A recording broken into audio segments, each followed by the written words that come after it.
ভগবানের দর্শন পাওয়া বা আধ্যাত্মিক উন্নতির পথ অনেক গভীর। তবে সনাতন ধর্মে এবং সাধকদের মতে বিশ্বাস ও ভক্তিই হল আসল মন্ত্র।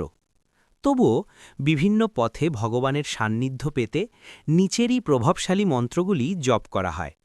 ১. সর্বজনীন ও প্রভাবশালী মন্ত্রসমূহ। ওম নমঃ শিবায়, শিব মন্ত্র। এটি পঞ্চাক্ষরী মন্ত্র। মনকে শান্ত করতে এবং অন্তরের শিবত্ব জাগরিত করতে এই মন্ত্র অদ্বিতীয়। হরে কৃষ্ণ কৃষ্ণ কৃষ্ণ হরে হরে, হরে রাম রাম রাম হরে হরে। মহামন্ত্র। কলিযুগে ভগবানের দর্শন ও কৃপা পাওয়ার জন্য এই মন্ত্রকে সর্বশ্রেষ্ঠ বলা হয়েছে। ওম নমো ভগবতে বাসুদেবায়। এটি দ্বাদশাক্ষরী মন্ত্র, যা শ্রীহরি বা বিষ্ণুর দর্শন লাভের জন্য ধ্রুব ও প্রহল্লাদ জপ করেছিলেন। ২. গায়ত্রী মন্ত্র, আত্মিক জাগরণের জন্য।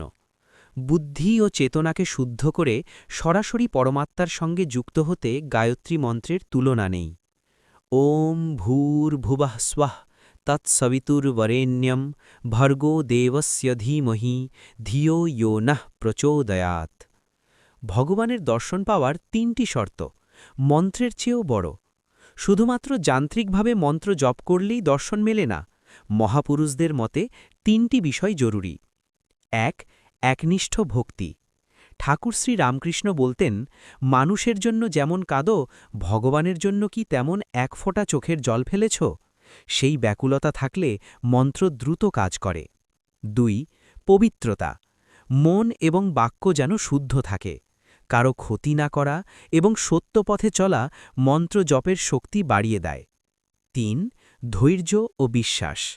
জপ করার সময় মনে বিশ্বাস রাখা যে তিনি আমার কথা শুনছেন। কিভাবে জপ শুরু করবেন? একটি নির্দিষ্ট সময়, যেমন ব্রহ্মমুহূর্ত বা সন্ধ্যা বেছে নিন। মেরুদণ্ড সোজা করে বসে চোখ বন্ধ করে মন্ত্রের ধ্বনি শোনার চেষ্টা করুন। মনে রাখবেন, মন্ত্র অপেক্ষা মন বড়। আপনার হৃদয়ের দাগ যদি সচ্চরিত্র হয়, ভগবান সেই ডাকেই সাড়া দেবেন।